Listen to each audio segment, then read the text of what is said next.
Le paradoxe de notre époque est que nous avons plus de connaissances, mais moins de patience et de tolérance. Des autoroutes plus larges, mais des points de vue plus étroits.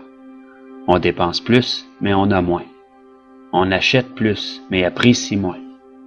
Nous avons de plus grandes maisons, mais des plus petites familles. Plus de commodités, mais moins de temps. On a plus de diplômes, mais moins de sens. Plus d'éducation, mais moins de jugement. Plus d'experts, mais plus de problèmes. Plus de médicaments, mais moins de bien-être. On boit bien trop, on fume bien trop, on dépense sans réfléchir, puis on rit pas assez. On conduit trop vite, on se fâche trop, on se couche trop tard, puis on se lève trop fatigué. On lit pas assez, on regarde trop de TV, puis on ne médite pas assez. Nous avons multiplié nos possessions, mais perdu nos valeurs.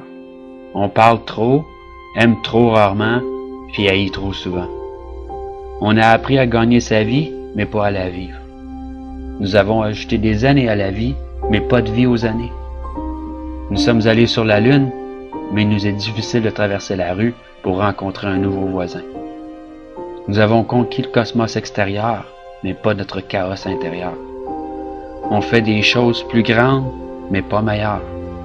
Nous avons plus d'hygiène, mais nous avons pollué même notre âme. Nous avons conquis la tombe, mais pas nos préjugés. On écrit plus, mais apprend moins. Nous planifions plus, mais accomplissons moins.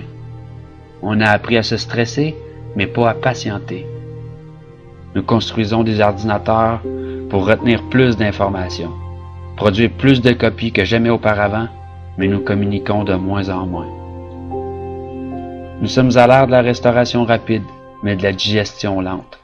Des grands hommes, mais des petites personnalités. Des profits records, mais des relations superficielles. Nous sommes à l'ère de 2 revenus, mais avec plus de divorces. Des maisons plus fancy, mais avec des foyers brisés. Nous sommes à l'ère des courts voyages, des couches jetables, des basses mœurs, des nuits sans lendemain, de l'obésité et des pilules qui font n'importe quoi, de donner du pep à endormir, à tuer. Nous sommes à l'ère des showrooms bien remplis avec des entrepôts vides.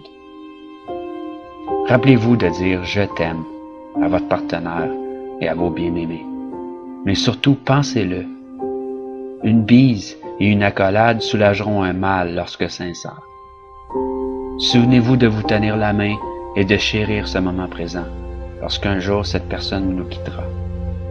Prenez le temps d'aimer, de parler et de partager vos pensées précieuses.